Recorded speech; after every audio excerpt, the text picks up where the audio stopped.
Assalamu alaikum, my dear students. You know that this is class 12th and our chapter is semiconductor devices. And in that chapter, we are having the topic that is transistor as an amplifier. इससे पहले जो हमने पढ़ा transistor क्या होता है, PNP transistor, NPN transistor, then transistor action, then transistor characteristics. तो पिछले वीडियोस में हमने ये सारी चीज़ें डिस्कस की हैं। तो आज हम ट्रांजिस्टर एप्लीकेशंस जो हैं, transistor as an amplifier, transistor as a switch and transistor as an oscillator, हम बारी बारी डिस्कस करेंगे। तो जो हमारा आज का टॉपिक है वो है transistor as an amplifier. Now dear students, what is amplification? Amplification, first of all you define the term amplification. Amplification, it is the process of raising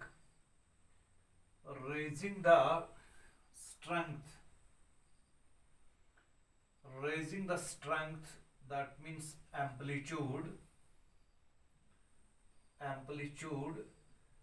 of the signal। यानी जो सिग्नल हम एक transistor को दे रहे हैं उसका amplitude बढ़ाना एक डिवाइस के जरिए, ट्रांजिस्टर के जरिए जो ये प्रोसेस है उसको एम्पलीफिकेशन कहते हैं। और जो ये डिवाइस काम करेगा एम्पलीफिकेशन का, उसको एम्पलीफायर कहते हैं। तो जो हमारे पास ट्रांजिस्टर है, बीजेटी बाई जंक्शन ट्रांजिस्टर, उसको हम यूज करेंगे, उससे हम एक्शन लेंगे एज एन एम्पलीफायर। यही चीजें आज हम इसमें डिस्कस करेंगे। Now first of all we have to draw the circuit diagram। In circuit diagram क्या है? सर्किट डायग्राम में हम कंसीडर करेंगे एक ट्रांजिस्टर को। तो अब आपको पता है there are 3 configurations: common emitter configuration, common base configuration, common collector configuration. तो सर्किट डायग्राम जो हम बना रहे हैं उसमें हम कॉमन इमिटर कॉन्फ़िगरेशन वाला एनपीएन ट्रांजिस्टर लेंगे, कॉमन इमिटर कॉन्फ़िगरेशन वाला एनपीएन ट्रांजिस्टर लेंगे। यानी एक तो इसमें emitter will be common to both input section and output section, configuration आप जानते हैं। Emitter will be common to both input section and output section, so it is a common emitter configuration. Second thing is we are using NPN transistor।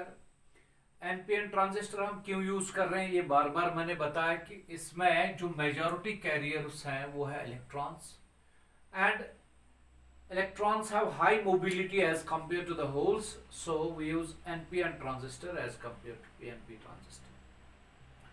अब इसमें circuit diagram जो है वो इस तरह हम बना रहे हैं। This is base, this is collector and this is emitter.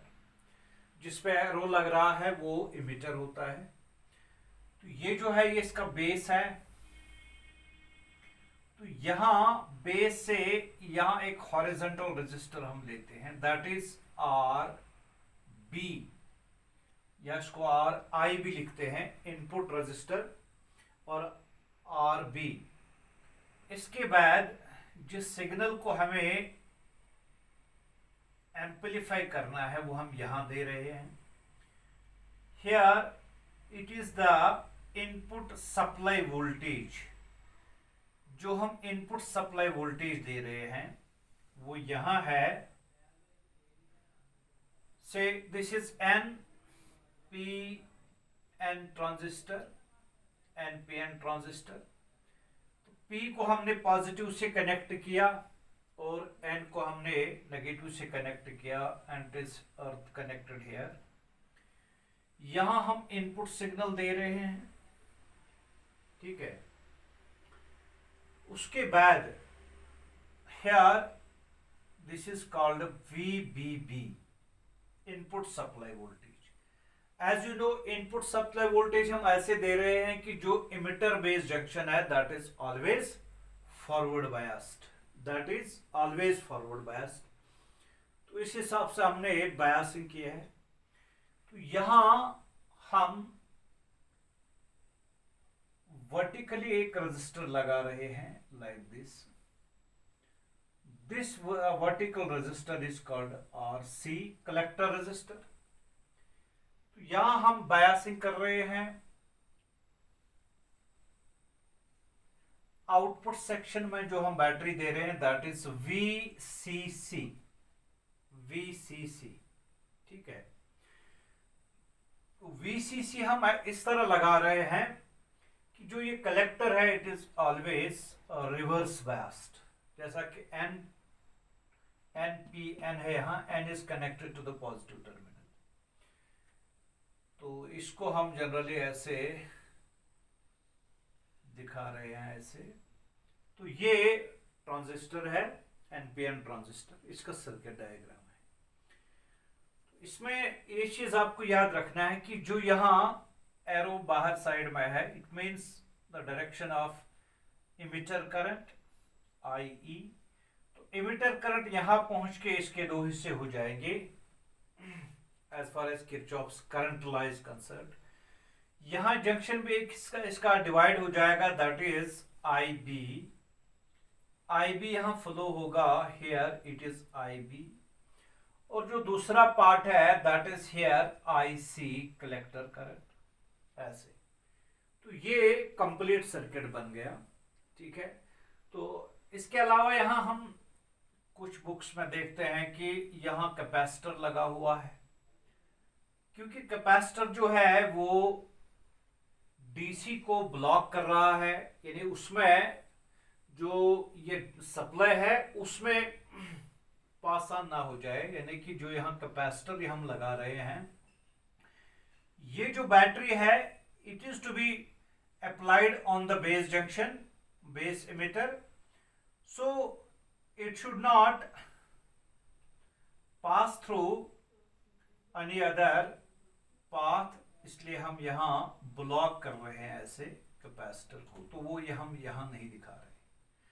इसी तरह हम यहाँ भी किसी बुक्स में देखते हैं कि यहाँ एक और कैपेसिटर लगा हुआ है, कपलिंग कैपेसिटर जिसको हम बोल रहे हैं, ताकि उसके बीच में जो ये है जो सप्लाई जो है वो फ्लो ना हो जाए। खैर this is the circuit diagram as you see. तो इस सर्किट डायग्राम में हमें देखना है कि ट्रांजिस्टर एक्ट कैसे कर रहा है एज एन एम्पलीफायर। तो इसका प्रिंसिपल जो है कैसे काम कर रहा है, principle transistor as an amplifier का प्रिंसिपल ये है कि अगर हम बेस करंट को थोड़ा बढ़ाएंगे, स्मॉल चेंज करेंगे बेस करंट को, there will be appreciable change in the collector current. यानी हम बेस करंट को थोड़ा इंक्रीज करेंगे तो कलेक्टर करंट बहुत ज्यादा इंक्रीज हो जाएगी। यही इसका प्रिंसिपल है। जैसा कि हम इनपुट दे रहे हैं VBB, ठीक है। तो VBB जो है it will be given to the input section, लेकिन जो ये RB है इसके along इसको वोल्टेज ड्रॉप हो जाएगा, that will be IB/RB। तो जो यहां इनपुट एक्चुअल में है that will be VBE, जो यहां हम यहां वोल्ट मीटर एक लगा रहे हैं उससे मेजर होता है। यानी VBE will be equal to VBB minus IB/RB, क्योंकि हम पूरा लगा रहे हैं VBB को, तो उसमें से वोल्टेज ड्रॉप होता है IB इंटू RB, और वो हम मेजर कर रहे हैं। तो नेट जो इनपुट इसको लग रहा है, जो वोल्टेज के अंदर जो फिट हो रहा है, जो ये ट्रांजिस्टर के अंदर फिट हो रहा है इनपुट सेक्शन में, that will B VBB minus IBRB। ठीक है। इसी तरह जो यहां भी हम एक वोल्टमीटर लगा रहे हैं, जो नेट जो आउटपुट हम देख रहे हैं, that will be VCC minus ICRC। VCC और VCE will be equal to VCC minus ICRC। VCC minus ICRC। तो ये दूसरी इक्वेशन है जो आउटपुट सेक्शन से हमको हासिल होती है। आप किरचॉफ्स वोल्टेज लॉ अप्लाई कर सकते हो। Very simple. देखिए ये प्लस टर्मिनल है, तो यहाँ ये प्लस होगा, यहाँ माइनस होगा, तो ये VCE है, दिस इज VCE। अगर हम यहां से जाएंगे, पहले नेगेटिव टर्मिनल आ गया, फिर पॉजिटिव, तो इसका मतलब है we are going from lower potential to higher, there is rise in potential, तो इसको पॉजिटिव लेंगे हम। So it will be positive VCC VCE। फिर उसके बाद हम यहां जाएंगे, we are going against the direction of current, so there will be positive voltage drop ICRC plus ICRC। फिर उसके बाद हम यहां पहुंच गए इस लूप में, मैं कह रहा हूं यहां हम पहले पॉजिटिव टर्मिनल पे पहुंच गए, फिर नेगेटिव टर्मिनल में। So there is fall in potential, and fall in potential is taken as negative VCC। Total equal to zero, क्योंकि यही किरचॉफ्स वोल्टेज लॉ है, KVL किरचॉफ्स वोल्टेज लॉ आपने पढ़ा होगा।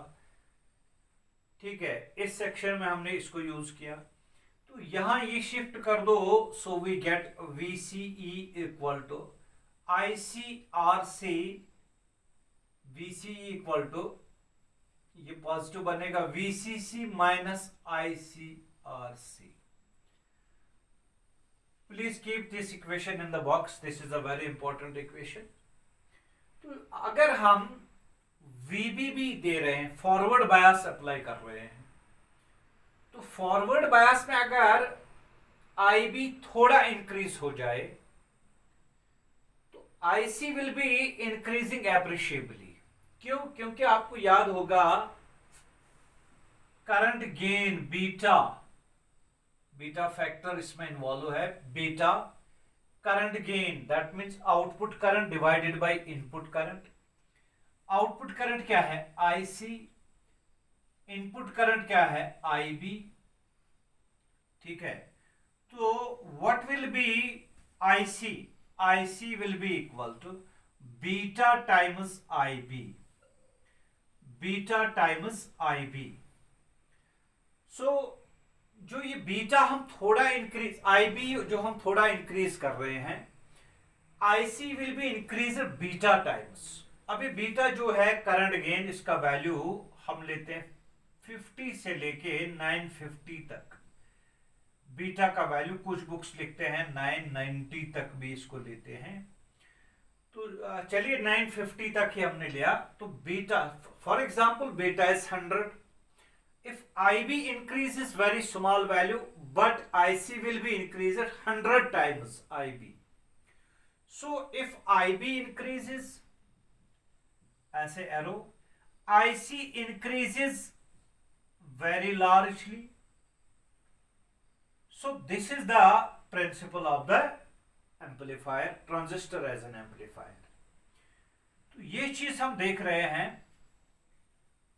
जब हम इनपुट सिग्नल को ऐसे दे रहे हैं, VBB तो ये फॉरवर्ड बायस सप्लाई है, तो यहां हमने इनपुट सिग्नल को ऐड किया, this is input signal.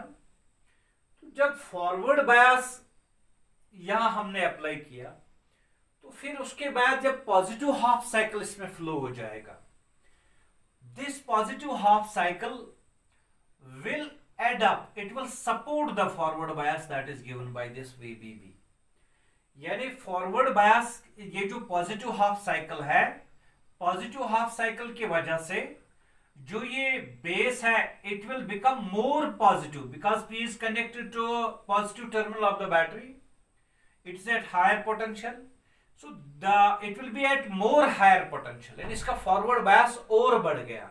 Positive half cycle of input signal जो हम दे रहे हैं, इनपुट सिग्नल है यहाँ, उसकी वजह से मैं कह रहा हूं इनपुट सिग्नल, उसका जो पॉजिटिव हाफ साइकिल है, जब ये इस इनपुट सेक्शन में चला जाएगा, there will be more forward bias to the input section. So IB will further increase due to this positive half cycle.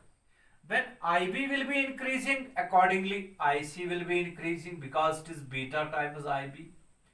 तो जब IC increase हो जाएगा, IC जो increase हो जाएगा, we will get an amplified output. We will get an amplified output because this IC increases beta times. This beta, it increases beta times.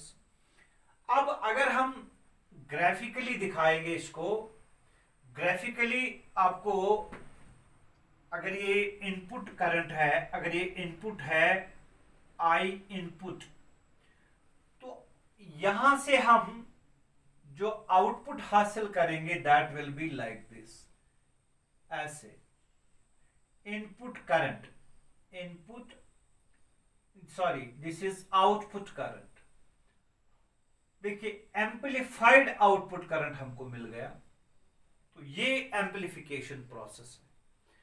दूसरी बात आप यहां इस इक्वेशन से देख सकते हो, during the positive half cycle of input signal the input section becomes more forward biased as I told you here. Because IB increases, due to this positive half cycle, IB further increases. So there will be appreciable increase in IC. तो जब हम इस equation पे नजर डालेंगे, IC increases, तो जो ये पोर्शन है, ये फैक्टर है ICRC, voltage drop across this, it will be increased.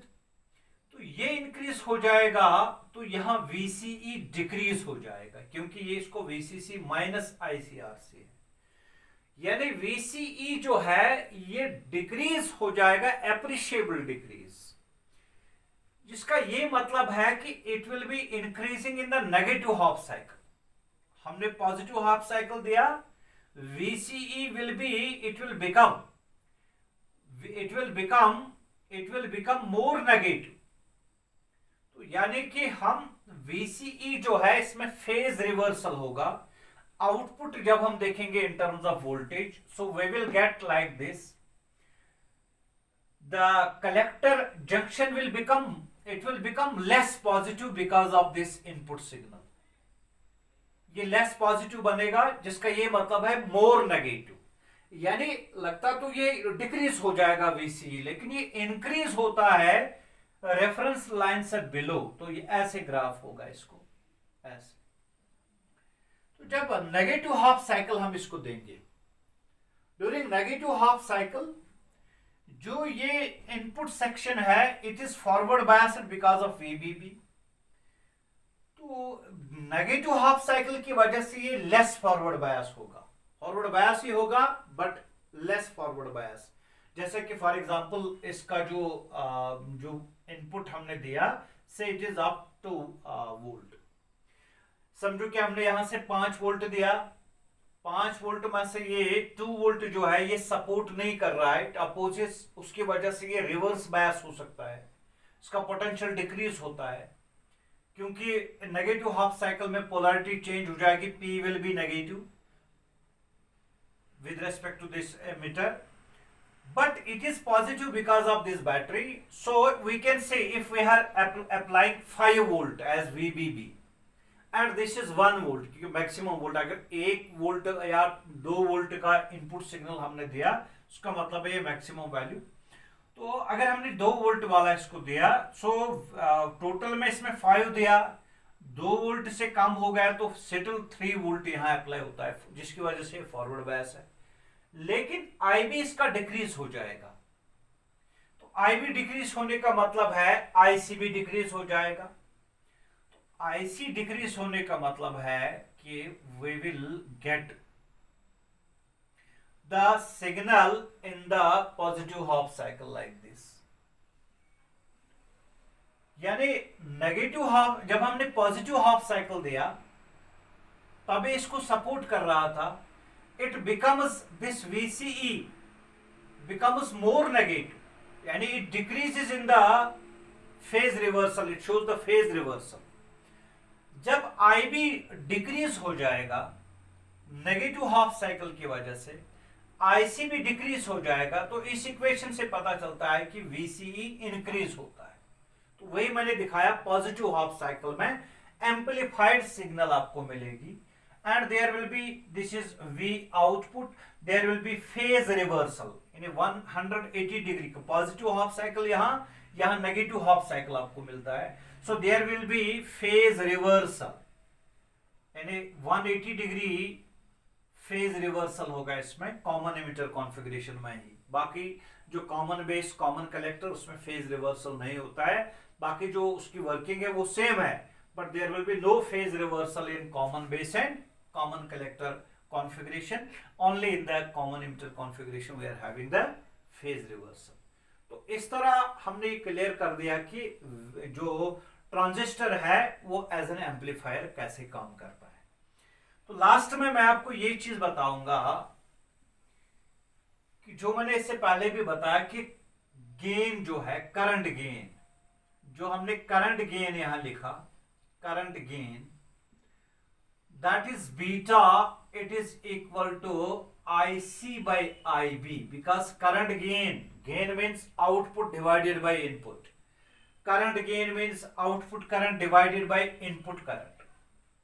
ठीक है, तो IC implies IC will be equal to beta times IB, यानी IB जब इंक्रीज हो जाएगा, थोड़ा सा इंक्रीज हो जाएगा, IC एप्रिशिएबली इंक्रीज हो जाएगा। क्यों? क्योंकि इसको मल्टीप्लाई में है beta factor, that is current gain, और जिसका वैल्यू जो है 50 से लेके 950 तक। ठीक है, so when IB increases, IC increases appreciably। ठीक है, अब हम एक और चीज इसमें ऐड करते हैं, वो है voltage gain. Second thing we will add up, that is voltage gain. देखिए वोल्टेज गेन जो है, वोल्टेज गेन से it is written as AV, voltage gain। It is output voltage divided by input voltage,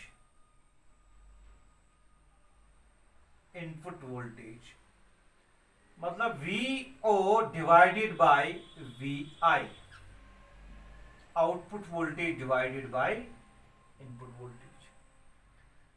अब हम इसको ऐसे लिखते हैं, आउटपुट वोल्टेज ने ओम्स लॉ अप्लाई करके V equal to IR, output current that is IC into output resistance that is RC, जो आपने भी देखा सर्किट में, divided by V input that is IB multiplied by RB, ऐसे। ठीक है, या हम इसको जनरल में लिखते हैं, that is RO and that is RI। ठीक है, so voltage gain will be equal to IC divided by IB multiplied by RO divided by RI, output resistance divided by input resistance. और जो ये beta, जो ये IC by IB है, that is beta. So I will write it like this, AV is equal to beta times RO divided by RI।